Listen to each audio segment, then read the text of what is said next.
This episode is brought to you by SS&C Mineralware. Are you managing mineral assets and feeling overwhelmed? Unsure if you're getting paid what you're owed? SS&C Mineralware is here to simplify the management of your minerals, royalties, and non-operated working interests. Mineralware's out-of-the-box features give you the tools you need to visualize and keep track of all of your assets in one place. Mineralware lets you know in seconds where your interests are, what's active, what acreage is open for lease, and if you're getting paid what you're owed.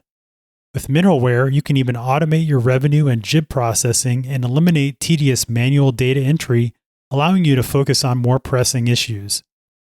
Thousands of mineral owners rely on Mineralware to keep their mineral management simple, automatic, and all in one place.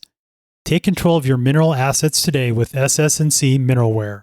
To see a demo, you can visit their website at www.mineralware.com.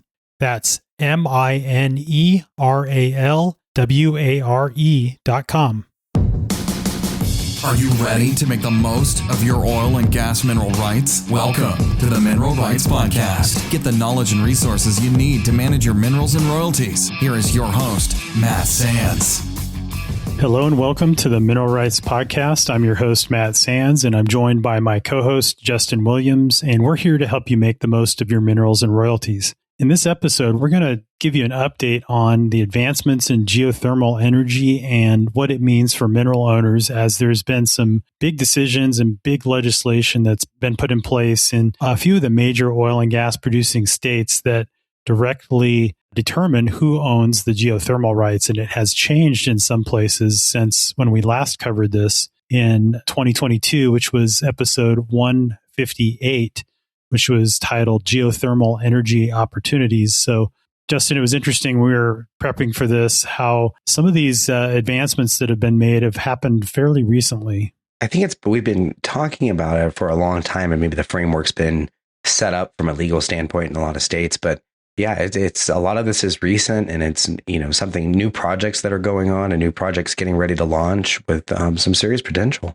Yeah, it's going to be interesting to see how it all progresses. But what we're going to talk about today is specifically some of the advancements that have been made in this new enhanced geothermal systems technology compared to the traditional geothermal. How much electricity this new technology could actually generate in America. And then, most importantly, from a mineral and royalty owner perspective, who legally owns the geothermal rights. And we'll talk about some of the states and which side of the estate it shows up, whether it's surface owner or mineral owner, and why the answer is sometimes not obvious. Just really depends on legislation and, some of the case law in place. But, it's interesting that, geothermal, that traditionally, we always think of like Iceland or Yellowstone or, some of the places with hot springs as being hotbeds for geothermal energy, no pun intended. But this is changing things with this new technology. Yeah, it's interesting, Matt. I think we've learned a lot from the oil and gas industry, it sounds like, from this. And kind of at a basic or a high level, you drill a well deep into the hot, dry rock. You pump the water down into the high pressure. You frack it. You create the fractures in the rock. And then those create a pathway for the water to flow. Then they drill a second well nearby, bring the heated water back to the surface, and that hot water flashes to steam, spins a turbine, generates electricity. And then it's recycled, Matt. There's some loss, but it is a closed loop system. So it's interesting, Matt. And that's different than, I think, what, 10 years ago we thought geothermal energy would be. But it makes sense to take advantage of that. And there's a lot of energy stored there to heat that water. Yeah. And what that means, what Justin is referring to is that enhanced geothermal system, or EGS, is what we're going to refer to throughout this episode. And that's kind of the common acronym there. But that means that you can install geothermal systems just about anywhere, just because of, like Justin said, you can drill deep enough into that where the rock is hot, and then using hydraulic fracturing and other similar technologies that are very much borrowed from oil and gas. You can do that just about anywhere. The issue is like how deep you have to drill the well. And that is, it comes into like the cost benefit analysis of how expensive the geothermal system is going to be versus, how much it costs and how much you're going to get out of it in terms of heat. And, there's probably a balance there between, where you want to install it. But what's different with those from a traditional geothermal energy system is that before you had to really go where there were hot layers that were close to the surface. In other words, you didn't have to drill a super deep well. And really that becomes a balance between where that hot rock is and where the water is and where you can actually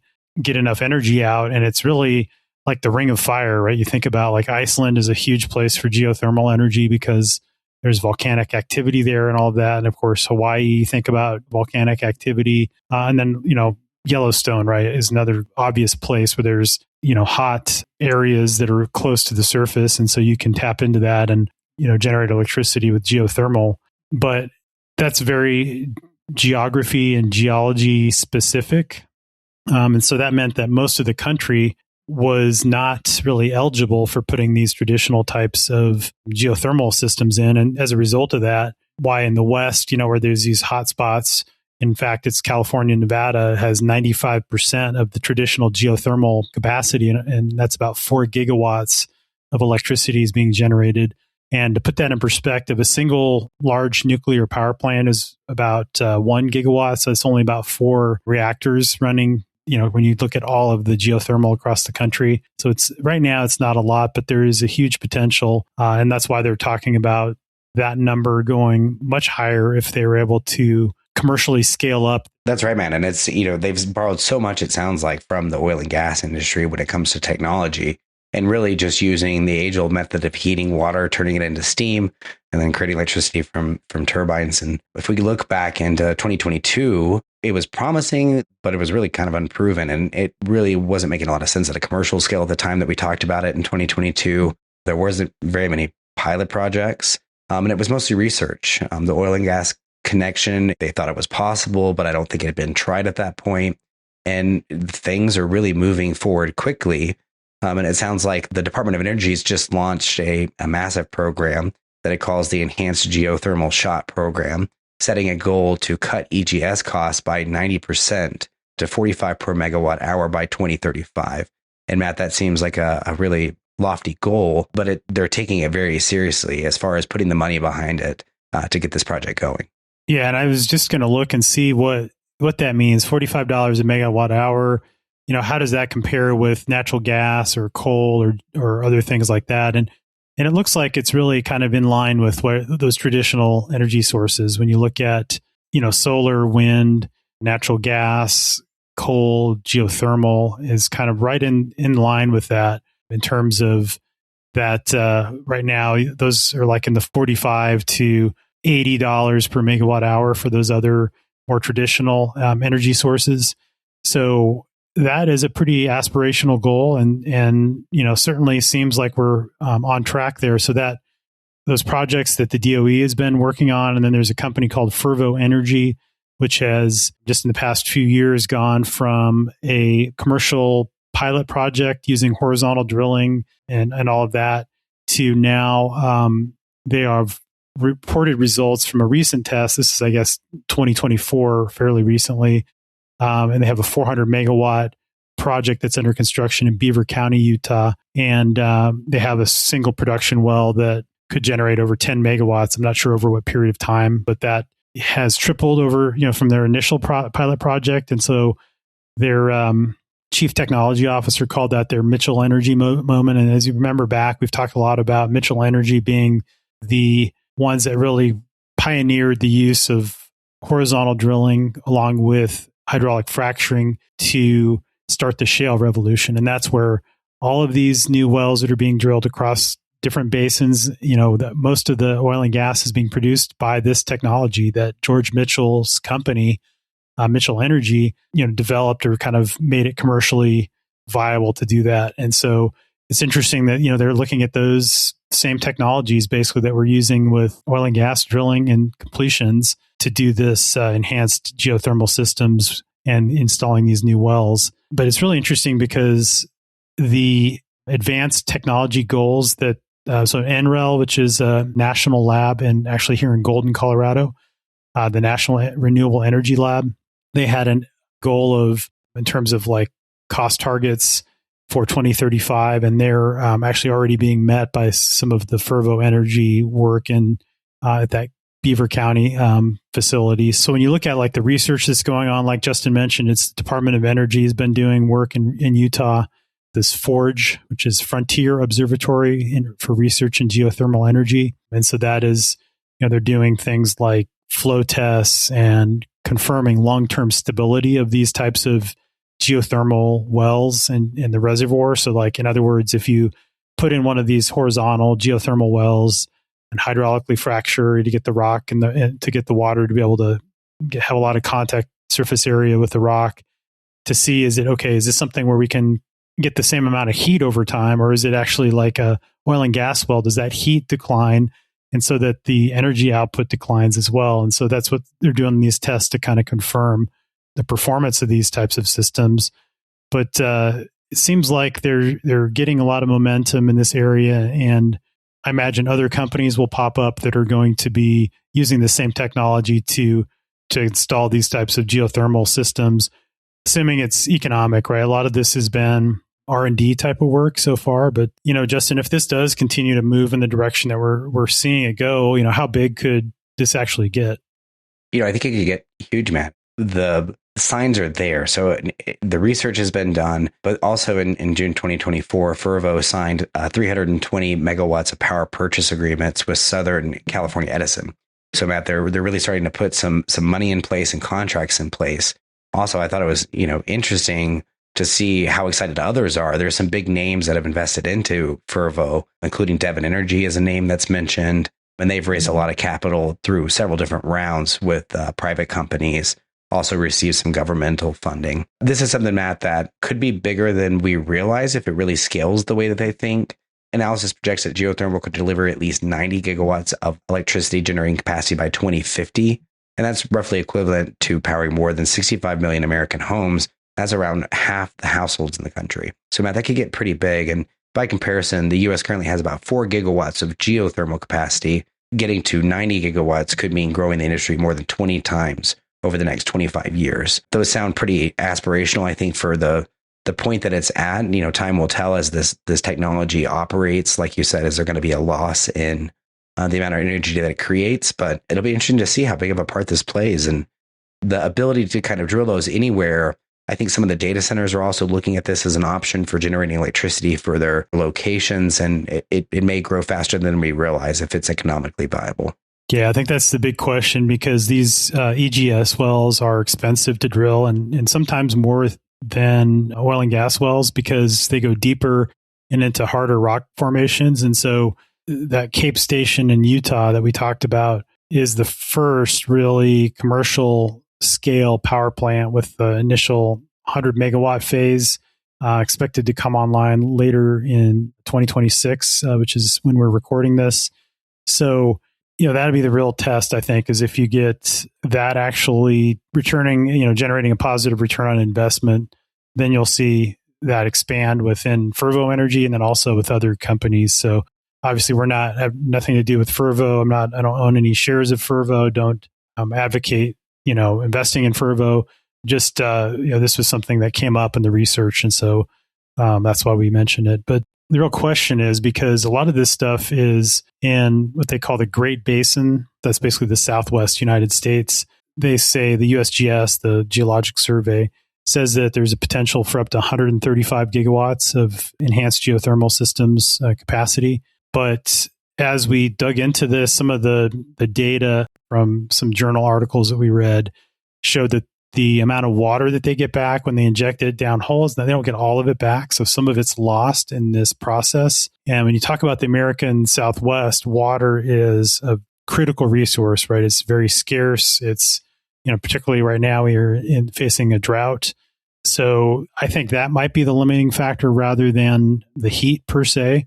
Because if you're injecting water down hole and you're losing 30% of it to, the ground and not getting able to recirculate it back up and recover it and re-inject it, well, that water is got to come from somewhere. And if you're using freshwater sources, that becomes a real issue. So I imagine it's going to be a lot like oil and gas where, hydraulic fracturing takes a lot of water. So they're really looking at how do we reuse water, recycle water, as much as we can to, frack the next well for example, with the oil and gas industry. And I imagine the geothermal industry, if it does scale, is going to be faced with similar constraints. On top of that, Matt, I think just like the conversation with lithium, there's been a lot of talk about who owns the rights, who's getting paid for this. In most states, it's kind of leaning towards the surface, Matt. But, just like with lithium, each state has some caveats that you have to look at, and it really varies by state. Some are moving towards standardizing it. Some are making some pretty controversial legislation on it.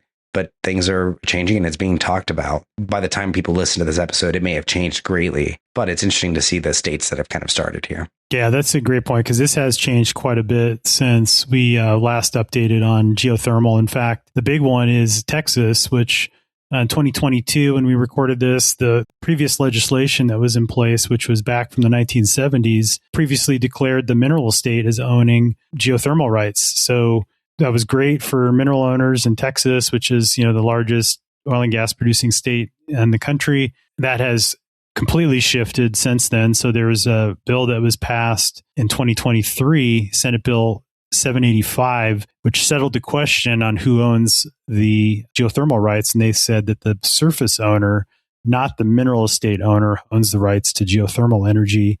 And so that is a big shift, and that makes a big difference. Not that Texas is really the epicenter where this geothermal energy is being developed right now, but if it were to be a big part of the energy mix in Texas, then that's an important change. But, looking at a few of the states, just going state by state, there's kind of three notable states where the mineral estate, kind of is aligned with geothermal ownership. In other words, the ownership of the geothermal rights belongs to the mineral owners, and that's California, Hawaii, and then New Mexico. So New Mexico is an interesting one because that's a big oil and gas producing state as well. But then a lot of the other states, particularly where there's a lot of geothermal activity like Nevada, surface estate controls that.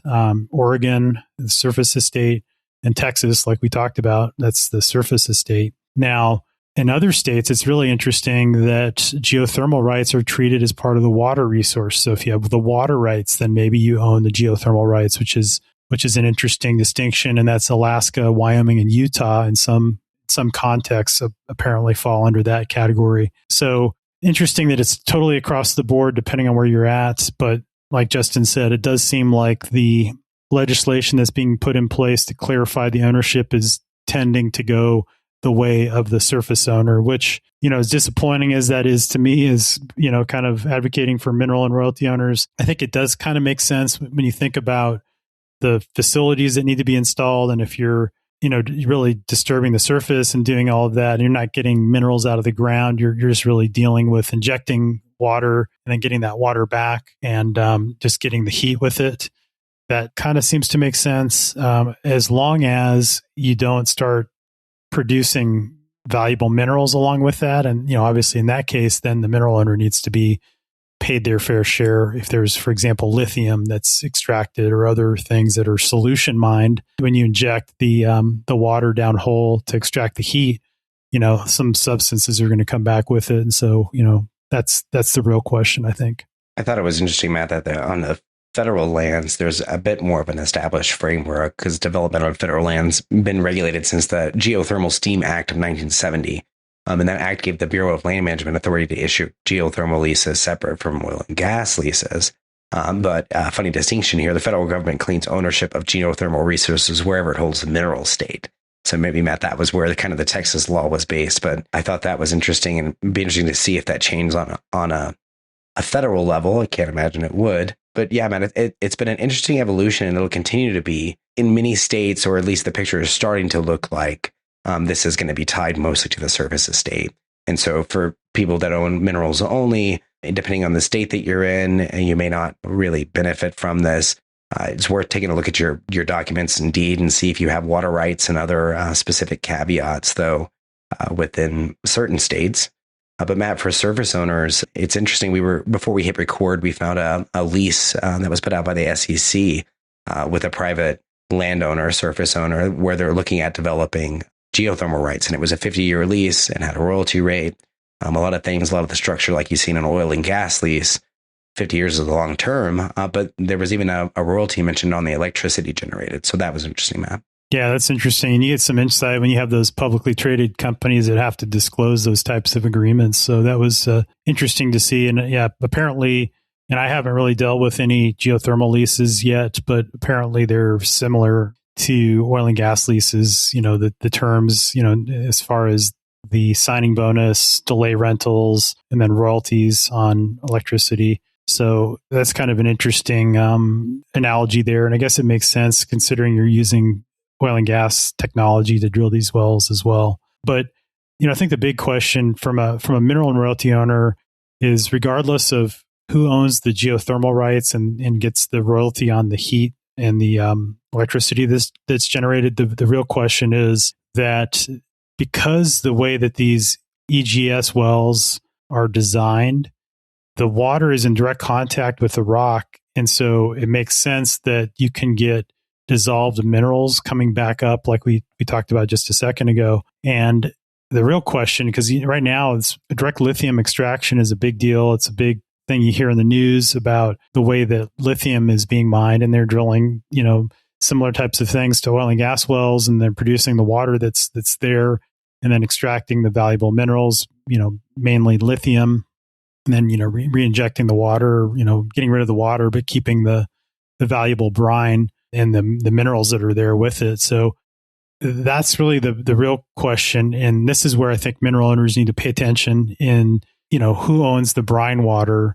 And so, for example, Texas, there was some recent analysis that said that some of the lithium, if it were dissolved in geothermal brine, would likely be classified as part of the mineral state. But and that's because lithium is very clearly a mineral that's valuable, and they've are trying to figure out that, and you can lease rights for lithium and things like that. But the actual brine water itself, the carrier fluid, the water, is treated as belonging to the surface estate.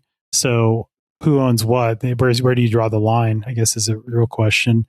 And so I think that's probably where some of the issues might pop up, is if there are valuable minerals that are co-produced as part of the heat, then that's where you're going to see lawsuits and case law and things like that that'll help decide who owns the valuable minerals versus the water. If, for example, that state has said that the surface owner or the owner of the water rights owns the geothermal rights. So there's a misalignment there between, those two things. If the mineral owner is getting taken advantage of by any minerals that are extracted as part of that process. So that's really where things are going to get contentious, I think. Right now, it's so early. Nothing has really happened along those lines. But, I've got to imagine that there's enough of these substances and minerals that are going to be eventually in commercial quantities enough to where the company will be like, well, we got to do something with it. And we actually can make money on the lithium or whatever else is extracted as part of that process. Then they're going to do it. And we need to make sure mineral owners' rights are upheld in that case. But something to monitor, I think, in your area. If you hear about geothermal going in, definitely something to pay attention to, particularly if it's in an area where there's, other valuable minerals that are produced, such as lithium. But for now, I think it's just something to monitor. It'll be interesting to see how it develops. And, like we talked about, Matt, if it becomes economical, it might grow faster than we think. We'd previously talked about with lithium that there are several companies out there that are learning to filter out the lithium and to get that process down. So it'd be interesting to see if we start to see partnerships between those companies in areas where they're able to filter out that valuable minerals, and maybe those other companies focus on the paying of the mineral owners or taking care of the minerals. But it'll be interesting to see how this evolves. It seems like it's moving quickly, though, and there's some people are really excited about it based on the amount of money going into it. Yeah, exactly. Well, let's talk about some of the challenges that might still that need to be overcome. I think that's one of the things that I think we'll learn more about as this technology grows and more of these wells go in. But what are the things so far that we know about that could pose a challenge here? I think when you are talking about the fracking, Matt, there's always that concern there. And this is it's a kind of an interesting project where it is a renewable energy, but it teeters that line of oil and gas and fracking, which can be controversial. So it'll be interesting to see, if we start to see any issues with that as we look at different areas. Is that going to continue to produce the amount of energy, Matt, that we expect? I think that's going to be a big question mark when it comes to what happens with this. And then, as you mentioned, the EGS wells are expensive, even more expensive than oil and gas wells. They go deeper into harder rock. They require more precise engineering. it'll be interesting to see again, and is it likely that we're going to be able to make that economic in most areas, or is it going to be very select areas where that's economic for now? The good news is, though, there is some improvement. There's reduction in drilling time based on the project between Project Red and the Cape Station. So it'll be interesting to see if there's going to be more of a learning curve and they improve that. And then permitting, I think, Matt, it's probably really in its infancy. Before we hit record, I was looking at Colorado, and Colorado actually does in their have some permitting procedures for geothermal production. So that's interesting to see, but I'm sure that, that those are far and few between, and states are still learning how to handle that along with the federal government as well. Yeah, that's a great point. And, the other thing is, I think what's the going rate for royalties? If you are a surface owner and you lease your geothermal rights, what's a fair royalty rate? That's a big question. And that's something that the lithium industry, particularly in Arkansas, struggled with. And mineral owners kind of got the short end of the stick there with the 2.5% royalty, whereas a traditional oil and gas lease, the minimum royalties, 12.5%. So, I think there'd be some precedents that are set, and there'll be the industry looking to try to establish a low royalty rate to help with the economics. And to a certain extent, as these technologies are in the process of being developed, maybe there's a balancing act for some exploration wells that they get an initial one-time low royalty rate, and then after a certain number that it will default back to the standard, whatever that is. But that is something that is a big concern or big question mark out there. And like Justin mentioned, I think that really what you're alluding to, Justin, is the fracking aspect itself. High pressure water is not that big a deal, but the big issue is when you cause small earthquakes, right? If you trigger any sort of induced seismicity because of the higher pressure, and if there's areas with faulting and you're drilling these geothermal wells through a fault, and you inject high pressure water, it can cause bigger earthquakes. So that is, of course, going to be a big thing that's going to be monitored and looked after to make sure they aren't pumping too much water too fast down there to cause large earthquakes. I think a micro earthquake or whatever, something that you wouldn't really be able to feel outside of where that well is being drilled is maybe to be expected. But, when you get some bigger issues, that's when it'll cause issues for the industry, like it did for oil and gas when they first were starting out and trying to figure that balancing act. But I think just to wrap this up here, a couple of things to watch for from a mineral owner perspective. Number one is to know what you own, like we always say. And that means, do you own just the minerals? Do you own the surface rights, or do you own both? And if you own both, that means that if there is geothermal activity in your area, that you would potentially be able to lease your rights for the geothermal wells that could get installed. Another thing is to know your state law. Understand if there's legislation that's been put in place to dictate who owns the geothermal rights, and that'll help determine, if you might stand to gain from this. Of course, as always, having copies of your oil and gas lease to review the lease language and understanding if it mentions any associated minerals, produced water, other resources, and things like that. If it's not explicit in excluding those things or mentioning those things, it could open up an issue. And then also just look at what's being developed as far as legislation. So if you are looking through, see an article that talks about your state and, geothermal energy is something to pay attention to what's going on there and how things could change. And if you have the opportunity to comment on legislation, that's also another thing to think about. And then, if you are presented with a geothermal lease, definitely a time to get help from an attorney, because this is such a new area, especially these new EGS projects.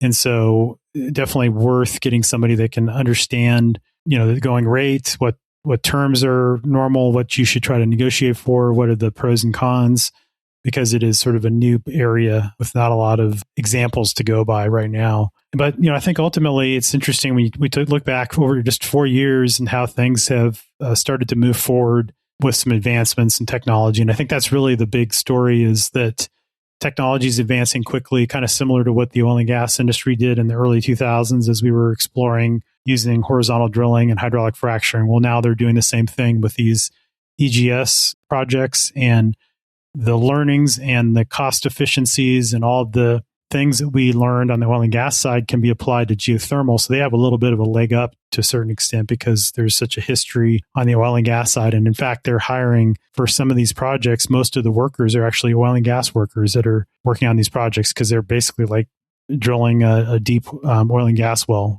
but just not oil and gas that they're going after. It's the heat under the ground. So it seems like there's a fair amount of potential and exciting opportunities that may be out there, certainly for the companies that are pioneering some of this technology. Again, people are really investing in the technology. Looks like the government's investing in it.